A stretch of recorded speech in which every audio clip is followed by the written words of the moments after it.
Okay. Hi guys, welcome back. Hope you've all had a nice weekend and everything.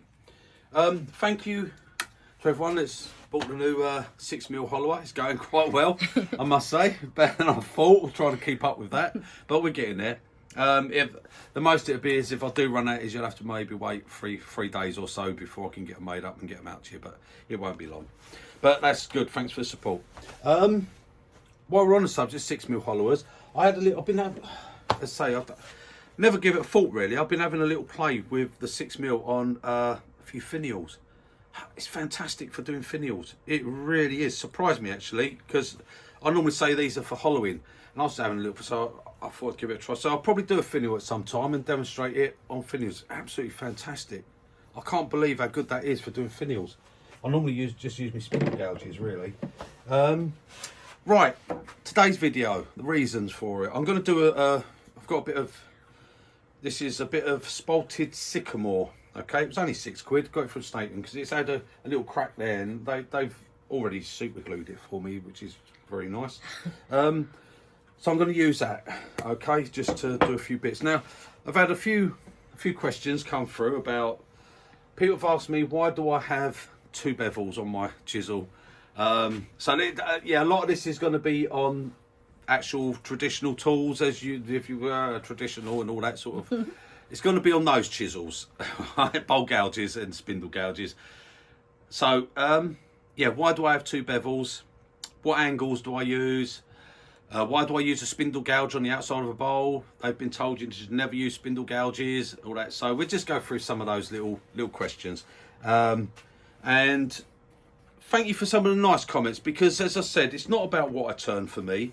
I don't finish things off, as you know. I don't go through all the waxes. I've got them. I've got Hampshire Sheen. I've got Yorkshire Grit. I've got all that sort of stuff. I don't tend to use it as much, because I'm perfectly honest, nothing against them, but I prefer my own. Okay, mine I've made to work how I work. I like things to go, I don't know, what's 400 RPM? Just go and turn on. No. My wax has got to go on at 2,500, or I'm not interested in it. But anyway, guys, it's not about the finishing of stuff. My video is more for showing you the cuts and stuff. I originally started the channel just to show people how to use, because I've got so many questions on the Carbide tools, and it was easier to do a video. But I'm not one for doing videos. It took Lisa quite a lot to talk me into doing the first video. It did. I mean, I know people look at me and think I'm just naturally made for films and things like that, you know, because that's me. But face for radio. Yeah, I want to just answer some questions, and people started watching, and people seem to like. A lot of people say they like watching me do stuff. So fair enough. I'm quite happy. And any questions I get, I will always answer them. So, and the best way for me to answer your question is to actually show you it, because a lot of people, whatever you put in writing, especially if you're new to turning, it's easier to show someone than it is to try and tell someone. So that's what I'm going to do today. Just go through a few bits. So, like I said, I've got this piece. Oh yeah, what I was going to comments. Yeah, Chris. Yeah, Chris. In fact, very nice. It's comments like what Chris made. He's been turning for a while. He's just bought some carbide chisels, but he normally uses traditionals. But he's had a bit of trouble. Struggles a little bit with the hollowing. But after watching my hollowing one, he actually had an immediate improvement on his hollowing, which is fantastic. That's all it's about. If that video helped just that one person, I am very, very happy with that. That's all what it's all about, you know, just helping people to get out there and get their turning done. So right, I'm going to pop this on. I've just drilled my normal, like I say, 50mm in the bottom. That's how I like to do it. I'm not saying that's how you got to do it. It's just the way I would like to do it. Right, I'm bringing my tail stock up. Putting a steps, I've got a step center on there. Okay, and that's all held. That's pretty round. I've got it more or less centered, so we should get a good bit of speed on it. Again, speed. People ask me about what speed I turn, because I always seem to turn a bit fast. My answer to it: what speed do I turn? As fast as I can. Yeah, Mel asked that question. Yeah, that's not as fast as my lathe goes. That's as fast as I can turn it. Okay, as fast as the wood will allow. Now I might be able to turn this piece at, I don't know, 2000 RPM. A lot of people wouldn't do that, a bowl this size. Okay, that's fair enough. You do what you do, I'll do what I do. But I might put a piece the same size as this tomorrow, and I might only get up to 800 RPM. It depends on the bit of wood. Take that into account. But for me, I turn as fast as I can turn a piece of wood. If I can get a bowl up to 2,500 RPM, then I'll turn it at that. I'm not. If I'm getting bounce and getting a bit of, you know, the centrifugal forces of forcing it out, depending on the type of wood I'm turning, then I'll slow it down. I take it by how it's cutting. I see what my cuts are like. I see how it's sounding, and I see what I can get away with. But you'll always get a better cut with the higher speed. That's what I always find. So that's why I do it. Right, now then. And is that with carbide as well as Carbide always works traditional? better at speed. What about traditional? Traditional, yes. All chisels, all cutting works better at speed. It's a fact. It cuts better at speed. You can hear the difference, you can feel the difference, you can see the difference. It's just some woods won't allow it. So you just have to play it by what you're turning. Spindles, if I'm doing spindles, I never turn spindles below 2,500, and a lot of time I used to 3,000, but it's just for 3,000 sometimes things get a bit noisier, so that's why I turn it down a little bit. Right, so yeah, getting on, sorry, because I'm waffling. Right, firstly, why do I use a spindle gouge on the bowl? Because I think it's the best tool to shape the outside of a bowl. Personally, that's me. I don't think there's any better chisel for it. If I use a bowl gouge, and we do a few cuts, I mean, by the time I get down to showing a few cuts, I'm probably going to have enough wood to do a leg cup out of this. Right, so let's see, what size is this anyway? This is 8 inches, and it's 3 inches deep. Might have eggs for breakfast tomorrow then. Right, now, first off, before we get into that, we do angles, right? Now, people say to me, what angle do I grind my chisel at? To 100% honest, I don't know, okay? Exact angles, I grind it to what I need for the job. Don't ask what angle you grind a chisel at, ask why. Why do you use that angle, not what angle it is? Then that helps for people to explain why they use it. Some people probably don't know why they use it. They use it because someone else uses it. Now, I did sharpen one up here because, believe it or not, I checked them. I say I don't know. I don't normally know my grinds, but I did check quite a few of them before I started the video. Now, I've got a gouge here. Now, this one, this is a 1/2 inch bowl gouge, and this one here actually has, if I'll put it on here and get that, right, and right, okay, this actually has got 59 degree bevel on this one, my bowl gouge. Okay, quite a few of my others will be up near enough 50. I didn't have one so much, so it was like I ground this one today. This one I ground at just for some of this demonstration. Not so much a demonstration, but to answer things. I've done this one. This is at 42. That's got 42 on that. Okay. Now, if I'm wanting to shift wood quick, hollowing, getting down, then this is a good grind for it. But the trouble with this, when you're hollowing, is when you come down. It's good for going down the side of the bowl, but it's absolutely rubbish for going across the bottom. Totally useless. You can't get quick because you can't keep your bevel flat. Okay. And what'll happen is when you got a steeper grind, you'll end up getting bevel bounce because you'll come onto the heel here. So you go around your bottom of your bowl, and you'll get the lines, and a lot of that's caused by the bevel. But not only that, as you come round, because you can't stay flat, you'll end up, if you're on your heel, then you're on your tip. So you're on heel and toe. Okay. Now what happens then is as you come round, and you all know, you get that noise, you get that, you're coming down, you're hollowing, you get to the bottom, you go, and you feel it's starting to grab a little bit. So you have to back off a little bit. That's because your tip's not supported by the bevel. You've come off the bevel and you're on tip, and the tip wants to dive in. So then you'll get those lines. You can't come across the bottom of the bowl with that type of grind. 40 degree, 45 degree, you just can't do it. You'll get lines. You end up, you're holding it back and you're trying to hold your chisel and pull it round and you're not getting your bevel. And that's why I like the grinds I like. That's why I'd go over to this one. I've got 70, which is what I'd use for the bottom of bowls. That's just what they'd call the English grind. But I've also, that's what I've got on, I think this one, yeah, this one's got 58 on this one. No, this is 55 degree, this, and I put a second bevel on it. The second bevel, there, the relief bevel, helps me to maintain bevel contact when I come down. I can come down the side. Admittedly, I have to come over a bit more to, sorry, you keeping track with me. Yeah. I will have to keep over a bit. I'll show this a bit more when I'm actually hollowing. I have to keep it over a bit more this way, my handle over. With this one, I can come in straight, I can come in there and my bevel will be pointing in the direction I'm travelling. With this one, to do that, I've got to come further over. But when I get down to, I will be able to follow this round and stay on my bevel for the entire cut right round to the end.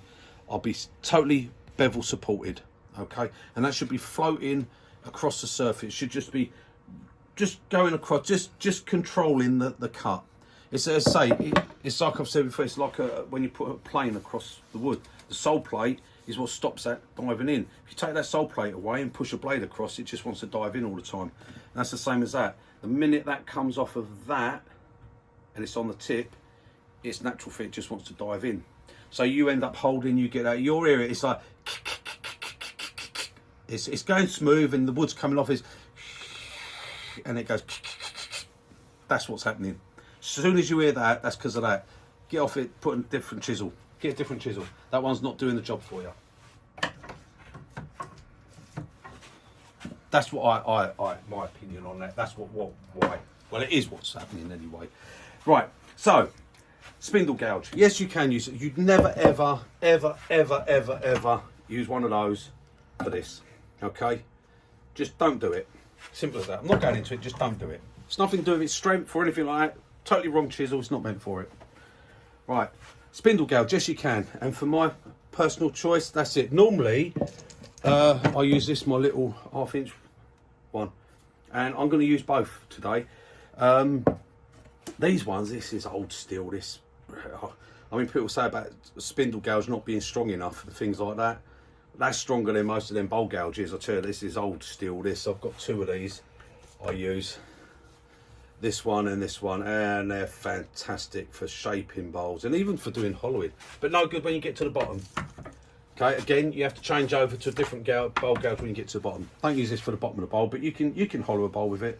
You can do all sorts. It's what you get used to using. Right, I'm going to turn this on and get a little bit of it done, and I'll show you why I actually use a spindle gouge.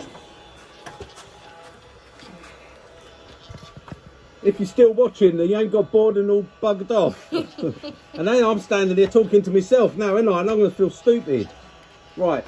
I'm still listening. Pull your chair a bit closer because you're going to want to see. Right, I'm going to turn my speed down. Randy, pull your chair in. Oh, yeah. Okay.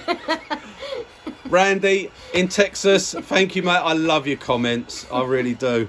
Thank you, mate, and I'm hoping you're enjoying watching. Right, let's get this started. A little bit of right, I'm just starting to get a wobble there. I don't know whether you can see it, but my lathe's just starting to, not bad, but it's a little bit. So I've gone a bit faster. Right, so I've gone past the wobble. Now if it didn't settle down, I'll take the speed back down. Like I said, for what the wood allows, but that's quite out of balance on just on the edge, but that'll only take a couple of cuts and it'll come in. So normally, right, you want to get close in on this. If you're going to use a spindle gouge, don't ever have your wing up because you'll get one almighty catch and you won't want to use a spindle gouge again for doing this. So roll it over, close it over, come in here, just come on the side, slightly roll it, and you can come round. Now you can get quite deep cuts with this,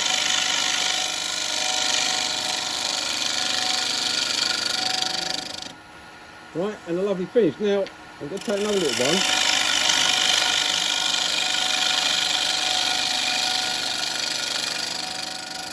So I'm just going to finish that off there. Right, now what I want to do, I'm going to pop this chisel back, that little one, and I want to go over to this one, because this is my old steel one, right? And I want to be able to show what's really happening. Now, the first thing I love about it, I've got a bit of tear out. Now, this is good, because it's a bit punky, this wood, so this is going to demonstrate this good. So I've got a bit of tear out there, okay, and a bit there. This is going to be quite a punky bit, so you can see what that bit of wood's going to look like. Beautiful here and here, that end grain. Well, that's spalted wood for you. Right. Now, what I like, and why I like it, because like I say, I don't like just doing pull cuts and scrapes, because if you pull cutting and you're doing this, it looks good with all the shavings, but it's only scraping. When I come in here and I start this cut, as I get here, right, I've got bevel contact, my bevel's in full contact, okay, and if you look where the wood's coming off, I'm actually here, I'm at 45 degrees, so I'm slicing, that wood is slicing off, okay, and I'm in no danger of getting a catch. I can take quite a big cut if I want. I can come in and take a bigger cut.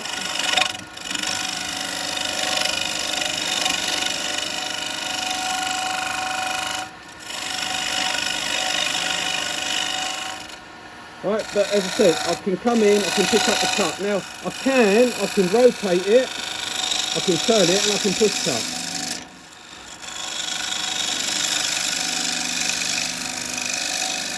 Remember, keep your hand back from the tool rest. Don't do that, and don't put your finger on there, because all that's going to do is cause this to bounce, okay? Look, it's going to start, you can see it's bouncing. So I get the fingers away, and I don't get the bounce. Get a little bit here where it's out of shape.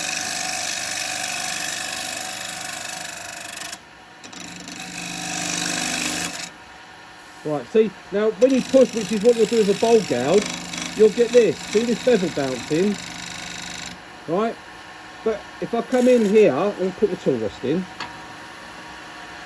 what I like the spindle gouge, so if I come in and I pick my cut up here, and I come along, then I won't get the bevel bounce.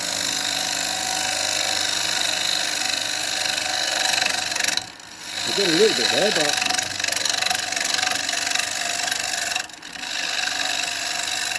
we're going to actually have a look at that. Oh, that's a nasty piece of wood. Hang on. Have a look. Oh, yeah, look. Look how punky that wood is. Well, I've probably picked the worst bit of wood I probably could for doing this. And I've got a big knot there. That's what was making that noise. Yeah. Right, so what we're trying to do with that, one, it's round now, so I'm going to turn my speed up. Right, so I'm up at 2,000 RPM now. I'm going to try going the other way.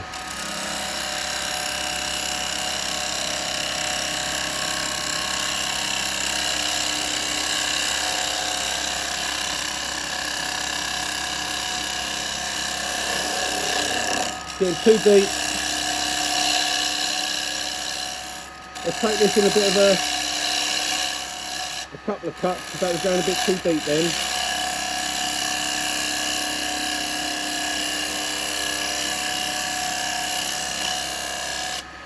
Right. Okay, I've got a few ridges because I'm just coming down. I'm going to take the task.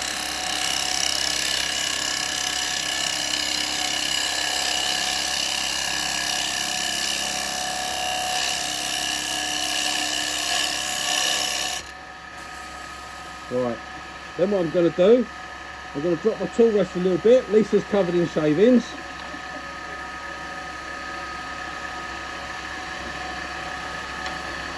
And I'm going to shear cut it. So I've dropped my handle right the way down.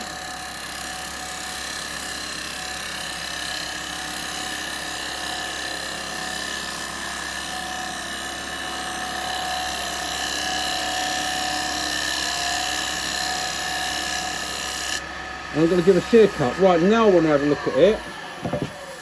Don't worry about any shaping or anything like that. Now you can see most of that torn grain is gone. Still got a bit there. I'm going to have that no matter what. That's the wood. Okay, you can see it's not actually torn grain. That's like pit holes. It's like pitted holes in the edge. But look how clean this finish is. Now that showed two things. Now really I'm cutting the wrong way there, because I should be going this way. Okay, so from your thinner to your fatter basically, because this is supported grain. It's not supported that way, but I got a better cut going that way. But I can try it and I can see what I'll get if I shear cut this way, because if I do a shear cut this way I might then get a better finish on it. So we'll have a look. Still got my handle down.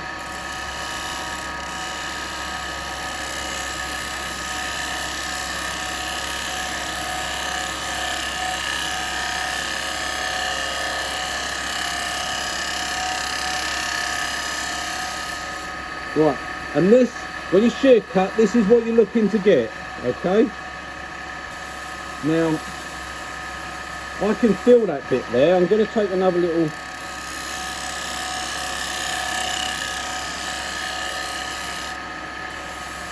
Might be a simple case that I'm going to have to sharpen the chisel. Let me just try with the other one, see if it's a little bit sharper. Yeah, that's sharper.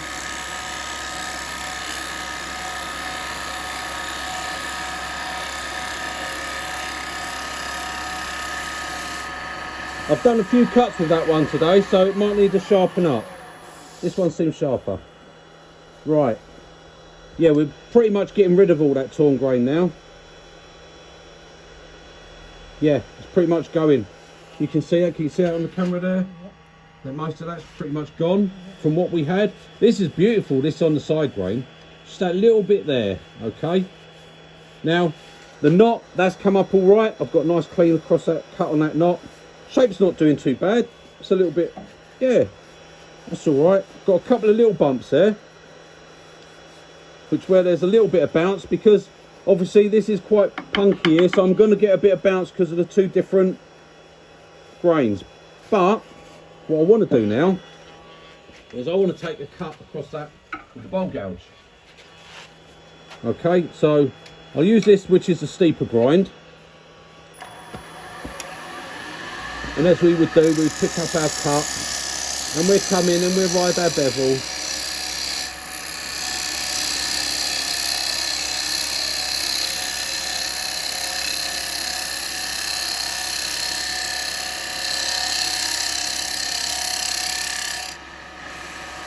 Right, let's see what we've got. There. And that's the difference when I go to a bowl gouge. And that's freshly sharpened. That's the first cut I've done with this. That's sharpened. And that's, see where it's pulled that grain up again. Okay. And that was right there. I rode the bevel and I took the cut and I come across. I didn't even take a deep cut, but it's torn it up again. That's why I like spindle gouge.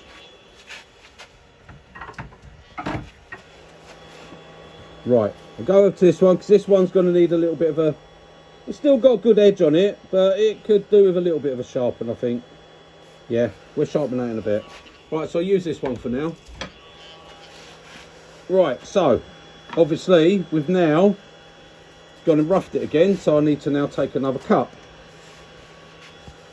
Also, I'm going to bring the bottom round a little bit. Now, I don't want to do a lot on the bottom, I just want to take that round. Another reason why I like the spindle gouge, because I don't want to be coming round here and taking little bits. I can do it all from here. And what I can do is I can just slice it in. If I come in with the way the chisel's coming in, if you look, I'm actually slicing. Okay?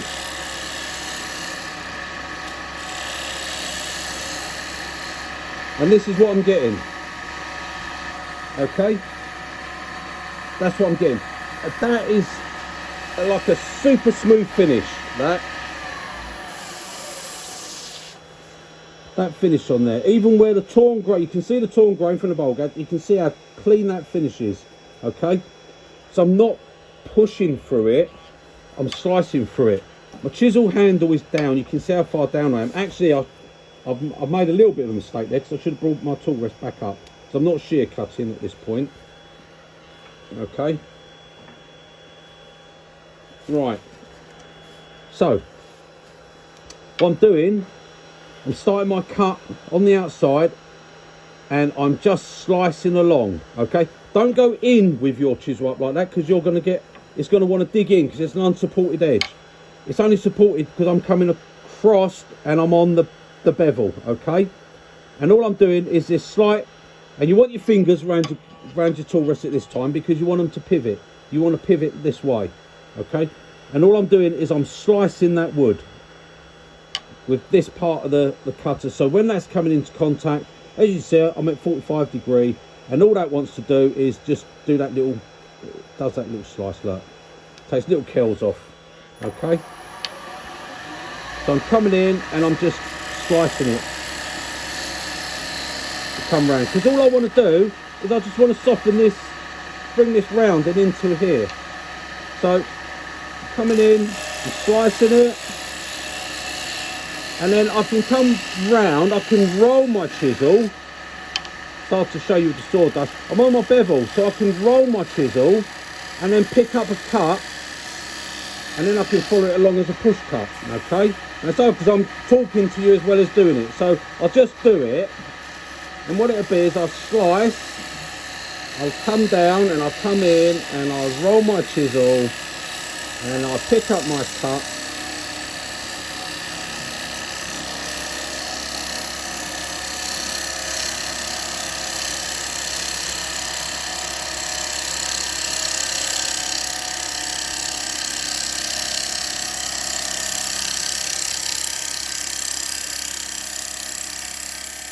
so I'm turning it off to a very small bit, and now what I'm going to do, I'm going to just come in this way, and I'm just going to slice that down, like so. Now I can already feel that's quite a smooth, yeah, that's not too bad on that, and that was a push through that, okay. But now what I'll do is I'll lower my tool rest back down just a fraction. I want to be a little bit lower, put that over that side, back on, and now I will take a shear cut. So shear cut, you need tool rest lower, you need your chisel handle right down, okay, and we'll come along.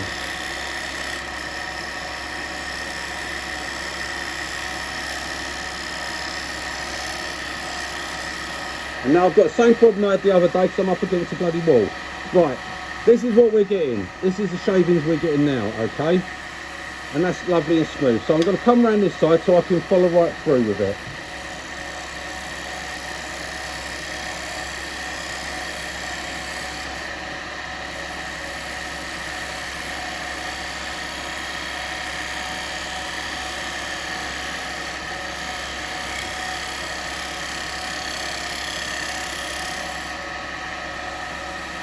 I've got a little bit there.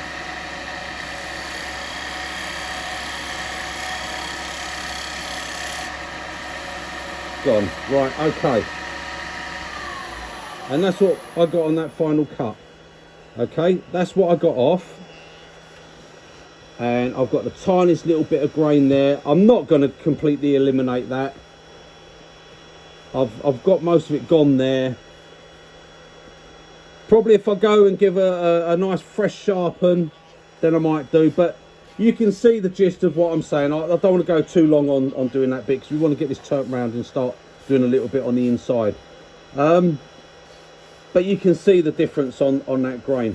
But here, I mean, this is super smooth. There's no bumps, there's nothing. I mean, that, well, that would be quite a high grit. I'd start sanding it. But here, too many people say, I've got a few tool marks there. Oh, well, that's sand out. Or a bit of 80 grit paper take care of that. No, it will not. Present your tool till you get rid of those, but don't start sanding when you've got tool marks. Don't sand your tool marks out, cut them out, okay? If I end up with this piece of wood only being that size at the end of it, but I'll get a good cut, then I've learnt something, okay? If you just accept it and go for 80 grit paper and a power drill and sand it out, ain't gonna be no good. Okay, you're not learning from that. So now what we've got to do is we're going to put mortise on and do that. But that's why I like this for the bottom. And I can do all my work from here and come round and I can pull round, I can shape the bowl. So I'm not going to take a lot more off from that. Like I say, this is just for demo anyway. It's not going to be a bowl for anything. But that's why I like spindle gouges. So that's that one. Very long-winded answer, wasn't it? See, be careful what questions you ask. It may take me all day to answer. Right, okay. I'm just going to put a recess in the bottom of this, and then I'm going to hollow it. And we'll start doing some hollowing. Right, okay. So I'll put my mask back on. Don't turn without a face shield, guys. It's not worth it. If people can't hear you talking, turn the telly up. Right, okay. I'm going to start that. As you know, I've got my little jig here. It's just got a little pin now. That sits in centre. And then I've got the different sizes here for my different chucks. So I just go in like that, and that gives me these jaws that are on this chuck for an internal. Okay. The next one along is for my other jaws, and you can make as many of those up as you want. Right, so I'm going to come with a parting tool.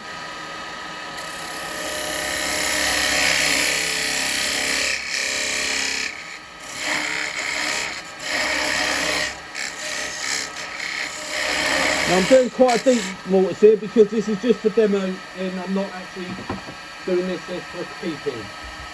Okay, now I'm going to come in with my feeding parting tool just to take this centre bit out.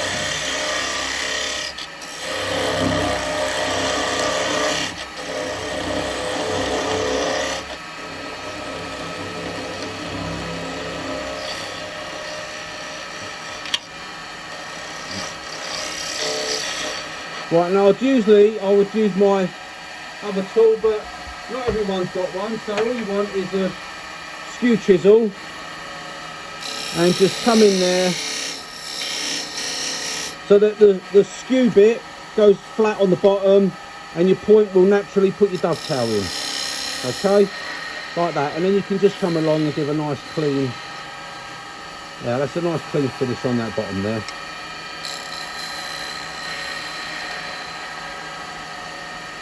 There we go, like that.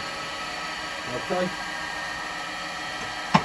And what I'll do, just in case this bowl turns out quite nice, I'll put a couple of little lines on the bottom. There we go. I quite like that. It's not everyone's taste, okay, but it's something I like. Now, I haven't done anything with this bit on the bottom, so what I'll do is I'll make a quick cut with that. So what I'll do is I'll just use my spindle gouge again. I'll come in here, I'm going to pick up the cut.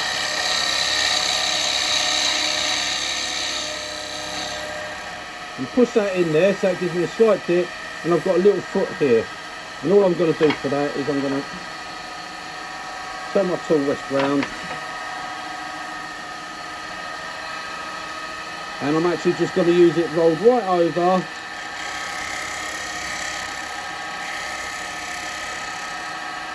I'm actually going to just give that a little scrape, like so. Get rid of that line. There you go, and that's nice and smooth there. And that'll be my bottom. Okay, I'm not going to sand it because this ain't about sanding. And to be quite honest,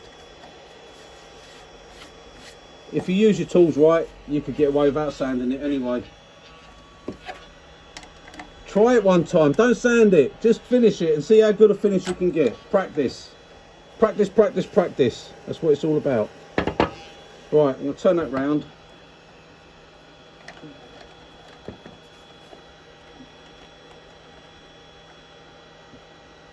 See,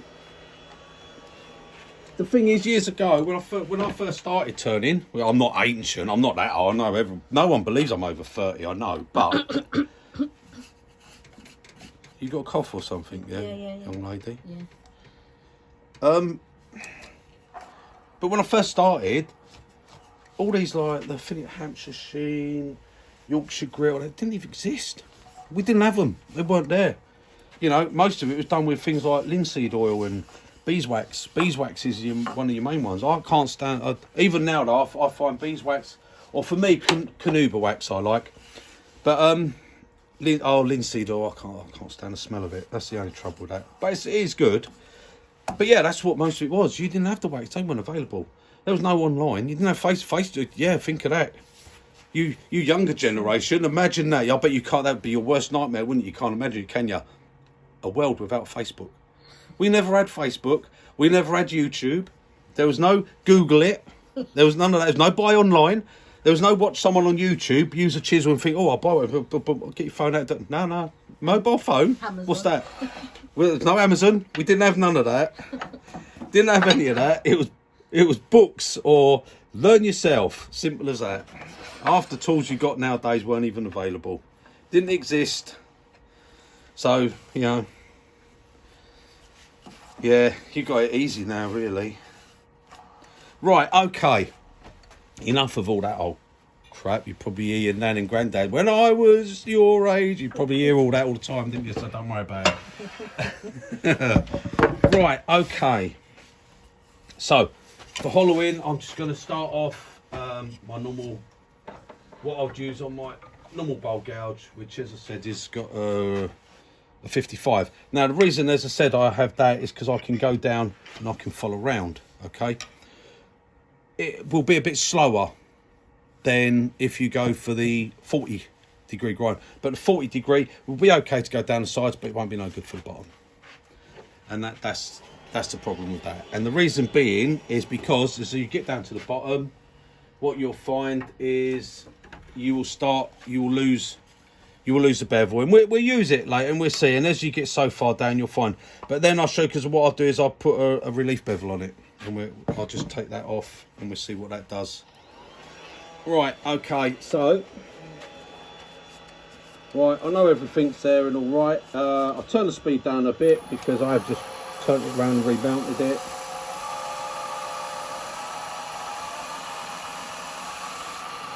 Right, we'll get my speed back up. Everything seems alright. Right, okay, if it does come off, it'll probably hit the wall there anyway, so. Right, so what I'm going to do is I'm going to just start making a few cuts here. Just come in and take a few.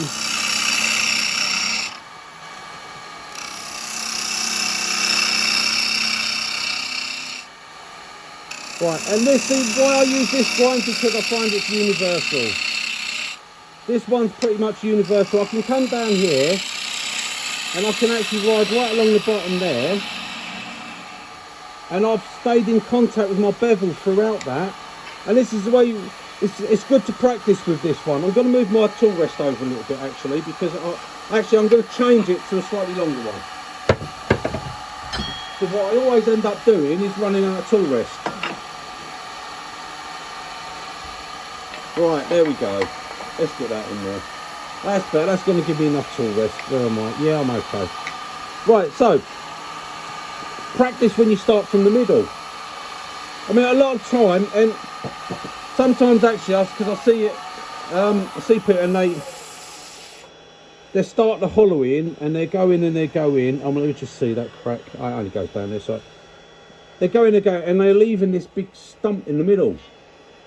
We don't always have to do it. Don't do it on every bowl.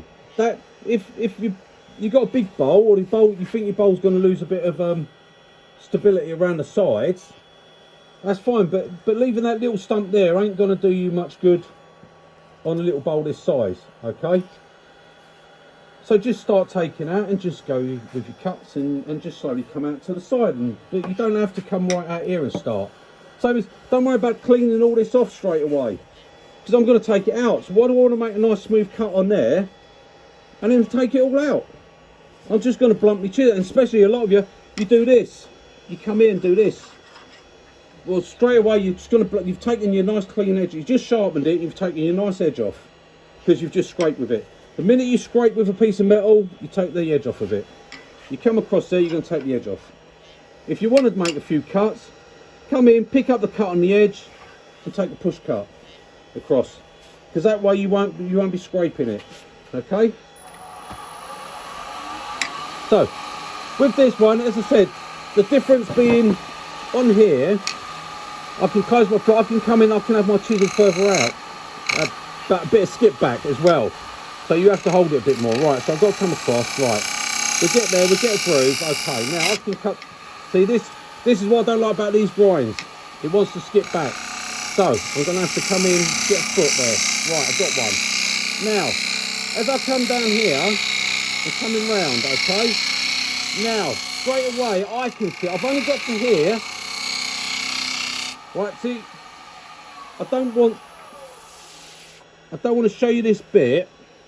See, and that's what the skip back will give you that. That's because I'm coming in here and it's trying to skip back. I don't want to go too deep because then you won't see this. So I've got to do it on the start of the bowl. So we're going to pretend that this is down here. We've got down to the bottom of our bowl and we're coming round. Now, I can come down the side, okay. But as I get to here, now, right, I'm there. Now, I am on heel and tip, okay. I've lost my bevel control straight away. And I'm only this far into the turn. All right. Now, I'm not saying that's going to happen when you're hollowing, because if I was hollowing up here, if I was pushing down deeper, then this one's fine. I'll get a good cut on that.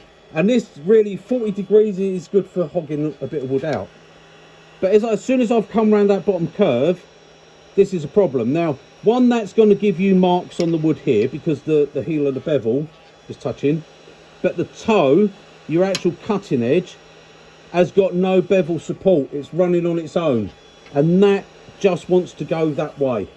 So your only way to stop that is to hold it back and start coming across, and you're steering it. And that's when you'll get that bit of noise and you'll get those lines. Okay, because if I come down here, I'm off the bevel.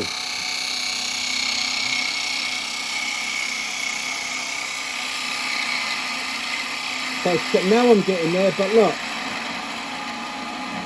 See the lines that are coming? All these lines start coming. And that's because that's unsupported. Okay? That's an unsupported tip.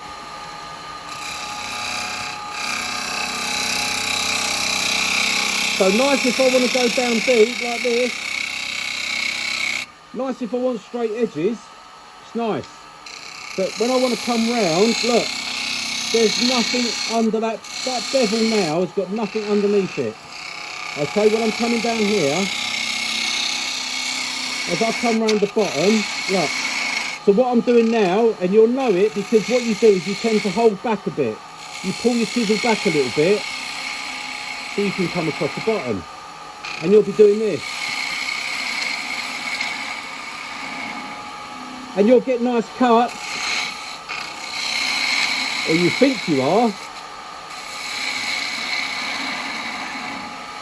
but you're not, because what you're getting is you're on the tip and you'll get these ripples here, so then you'll start coming back that way, and that's not the way to do it.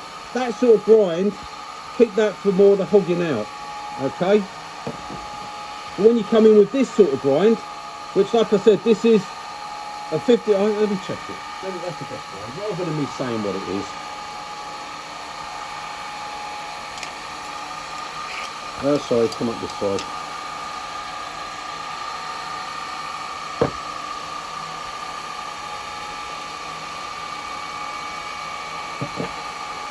What have I got there?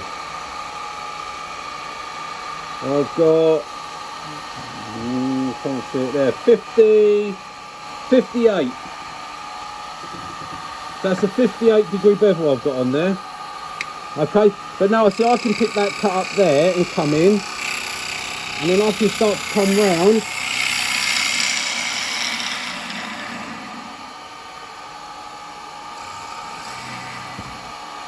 and I can get that smooth finish on that cut. And that's where the difference is, because one, I've put a second bevel on it. I've only left myself, I've probably got 3 to 4 mil of bevel there, but I can ride that down the side, round the curve and across the bottom, so I can do that cut all in one go. So it makes it a bit more of a universal grind. But this one, it's good if I want to get rid of wood, if I want to get rid of it quick. I don't use this. That's why I have a bit of trouble getting started there, because I'm not used to the chisel. I put that grind on it today just to show you the difference on with what happens when you get down the bottom. So if you're using a 45, this is 42.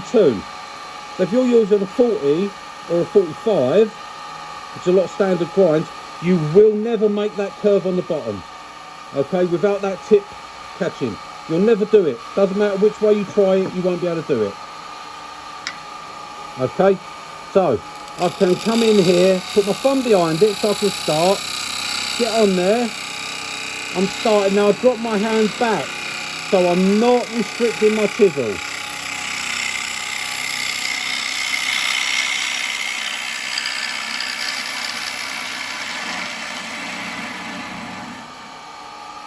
And again.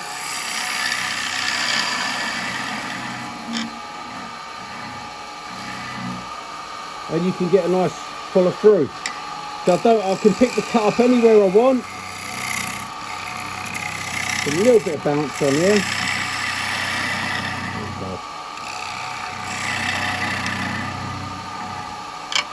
And I get a nice smooth bottom on it. And like I say, you can take bigger cuts if you want.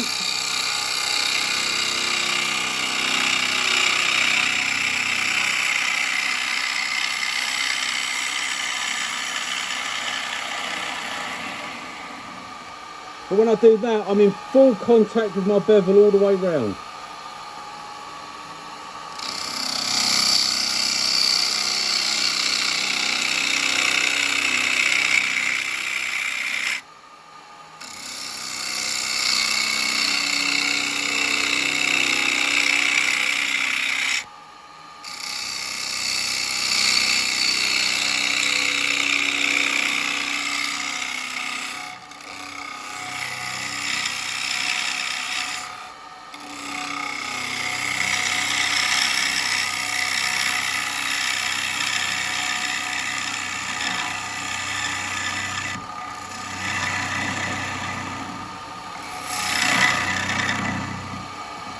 And like I say, don't try and hold here on your tool rest. Okay, all you want is downward pressure. That's what you want. Try and get it pulling down.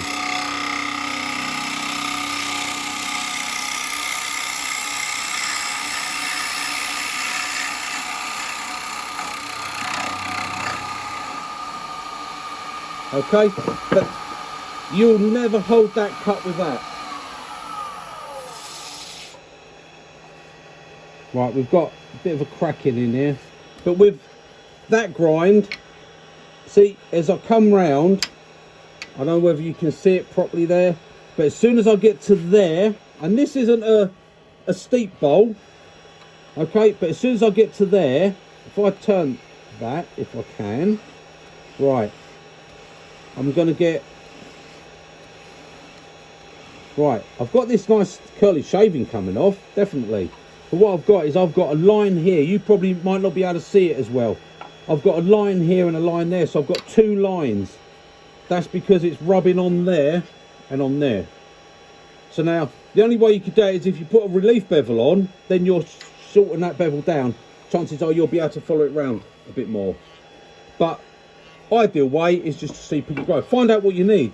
If you want to hog out bowls and you want to get down quick, then you want one of those grinds. But if you want a universal, then even up to a 60-degree grind is going to be okay. You can see it still removes a lot of wood, okay? But you'll be able to control it. See, this one, I can come down, my bevel's touching, okay? It just means I've got to start slightly further over, because you want your bevel pointing in the direction you're going. So where that is, you want that pointing that way. So I'm further over, so I start the cut. I come down, I start to roll it, then I can bring it back and I can work off to the side, because the bevel's contacting here and I'm on the side, so I'm cutting on this tip part, and I come down and the bevel's still touching, bevel's still touching, bevel's still touching, bevel's still touching, all the way round. That bevel's touching all the way round there. See, if I hold it here on the bevel and I do it, the tip's not going in unless I come over, then the tip will start to dig in, okay? But I have to turn it right over. Here I'm just running on the bevel all the way along. If I come in with this chisel, I put it on the bevel. Here is all right, nice and smooth, nice and smooth. As soon as I get there, now, yes, it's cutting, but that's the tip cutting. Okay, the centre of the bevel is not in contact. So if you want to know whether if you're getting a bit of grabbing, a bit of ridges, a bit of cutting, just stop it, put your chisel there and turn it. Just have a close look and see, is my bevel touching? And if you've got a slight gap between there, if you've got a little bit of gap in the middle, slight gap between that and that, you know that's what's causing the ridges. Okay, you can go back and try and put a relief bevel on and see if that gives you a bit of clearance. 9 out of 10 times that will help you and that will do it. Or just put a different grind on. Find yourself a grind that does what you want for pretty much everything. So I mean, a 40 grinds, and it's designed for hogging out green bowls really quick. Come round the outside of the bowls, get here, pull cut, push in, push it round, come round. Fantastic. Do you need to do that in your workshop? Do you need to go and hollow that bowl out in 5 or 6 cuts? Do you need to shape the outside of it in three cuts? If no, then you don't need that sort of grind, really. Yeah, and this will be so much. You find it so much easier to use. You really will. And that's why I use it. So it's my steepest grinds are, as I say, 45, which is on my spindle gouges, which are these ones. That's a 45 degree grind. That's about as steep as I really go. That's 45 on those.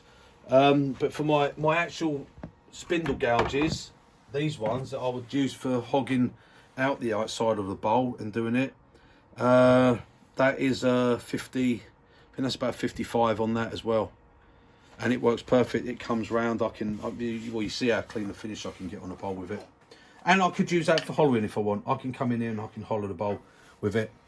So, right, hopefully I didn't lose you in waffling, and you sort of got to know. I did say actually I would put a relief bevel on that and see how we go with a relief bevel, didn't I? So I'll quickly do that. Okay, now at least we'll turn it around so we get a sharpen. Right, you're going over that side. Right, I'm just going to take this bar out. Just check where I am on this, because it's just, let me get in here. Alright, tighten this up, because normally I have these little blocks I can put in. I think I used 70 for that. Let me just check. As I say, I don't normally use this, so it's a little bit more than that. I've just put this grind on this morning just so I could demonstrate with you. It's not a grind I use. I don't actually have a jig for it. Right, okay, that's roughly where I was. Right, so what I would do for when I've sharpened, I'd sharpen on there, so I'll do my sharpening, get it nice and sharp. Then for my relief, all I do is I pop it off, I turn that round, I put it back on, and that brings me there. So then I'm going to turn it up because I want a little bit of speed just to get this going. And I'll just turn it around now to do my relief bevel.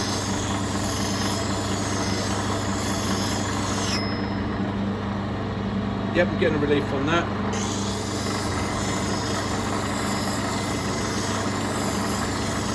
It's going to take a minute because I haven't put a relief on this.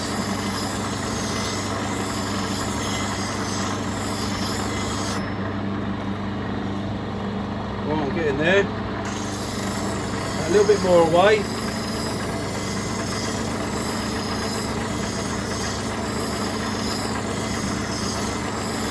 Right, and then I'll slow it back down, come right down to, I think it's about 450. Lovely slow speed on it. And this is what I normally sharpen it. Just come round. Right, there you go. I've put a relief on that. Like I say, this is quite new to me, this one, because I don't normally use this grind. It's not a grind I would use at all. Right, so I'll get that back in there.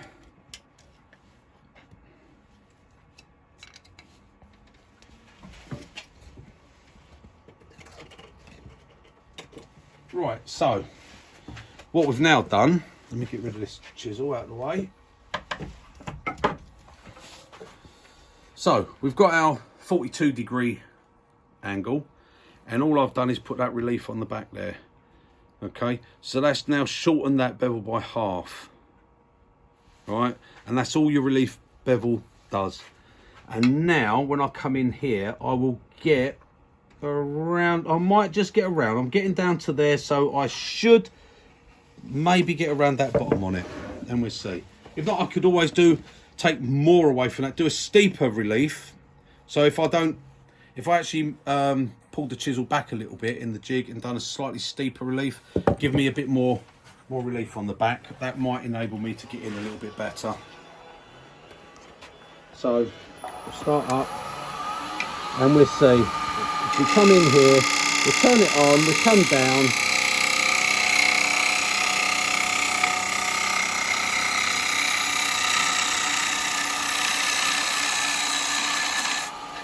Still grabbing a little bit, just at that point there. No, we're holding it. No, it's a little bit there. See how it starts to go? And you can hear that noise, that little...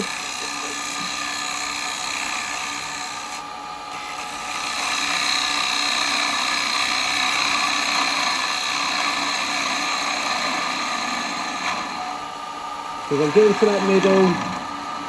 It really doesn't want to know about that.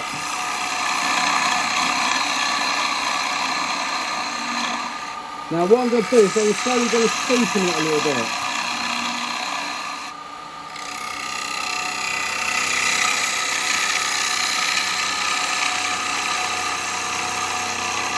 Now still getting it.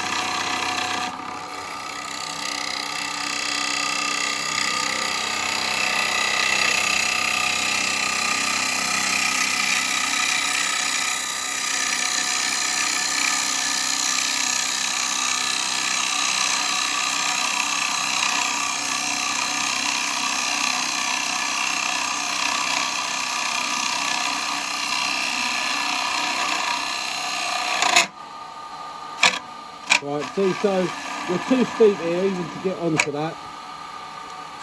So you start doing this sort of thing.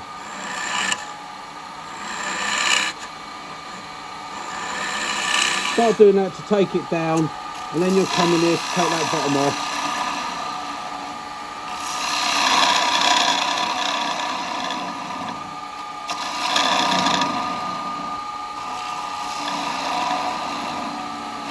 Right, the only way I'm going to be able to get a good cut right through on this is by making it deeper and steeper.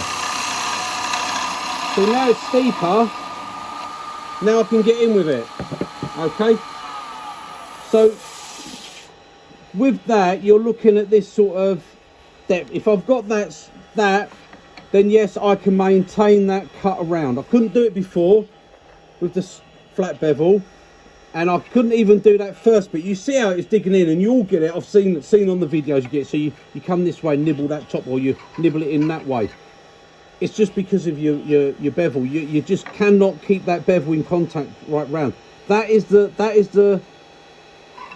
that is the flattest I can have that bottom to keep in contact with that. Unless of course the bowl was a lot bigger and I can come in from here. So. But you can see if you want to go down and then use a different gouge to do the bottom, that's fine. But if you want a bowl gouge that you can start here and go all the way round, you won't do it with a 40-degree or a 45-degree. You will not get it and you won't get that sort of fit, a nice clean finish. Okay. So if you're getting that and this is where you're in danger of getting those catches. You see there where the chisel wants to grab and catch. So if you're going for it, you think, the hollowing's going fine, and then I'll get down to there and I'll start getting catches. That's why you're getting your catches. Okay? Either get rid of a bit of the bevel, or, to me, change it. I said, why are you using that angle? Why are you using it? If it's because someone else uses it, that's no good. Why are you using that? I will never use that bevel. This is coming off of this chisel after this. I'll put my own bevel back on this. I'll just, I should put it on there and grind it back, and that's it. I just wanted to do that for this demo so I could show you, and that was that.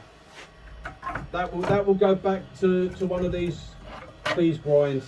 That's why when I got the this is the Simon Hope one, the Crown Spyro, and again I changed the angle on that. You can see how steep what that is. That is I think that's 60 I've got on that now. That's a 60 with a relief bevel.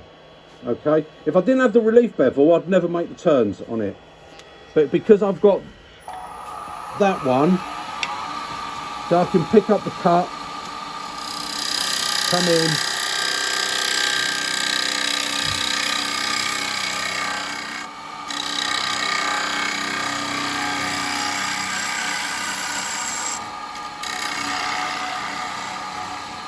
and I can come right the way round.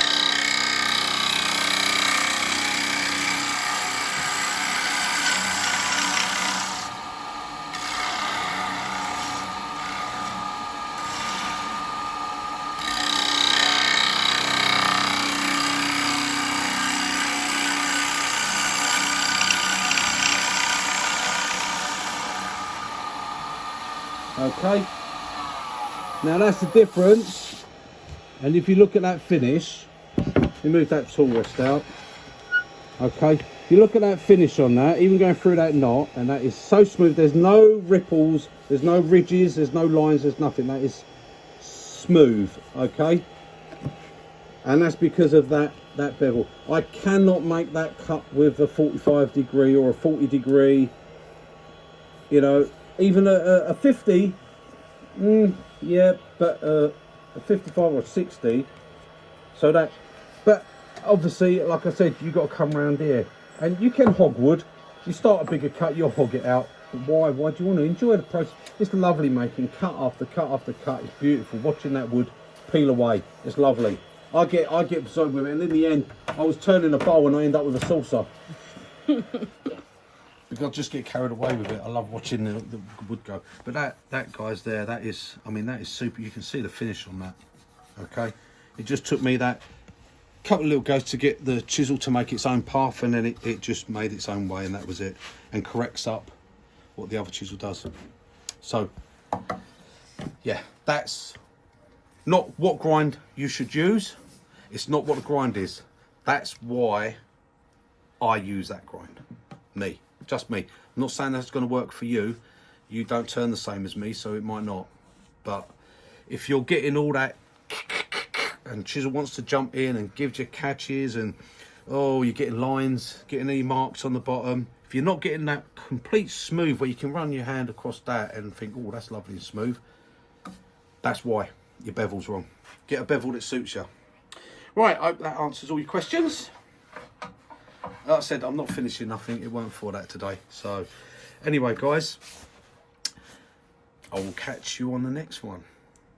If it's been of help to you, just put it in the comment below and say, yeah, it helped. Understood that now. Okay, if it didn't, then sorry. Sorry, I thought you've listened to me waffle for nothing then, didn't you? Well, at least it killed an hour, didn't it? So, right, okay then, guys. I'll see you on the next one. Toodle pip. Bye, guys.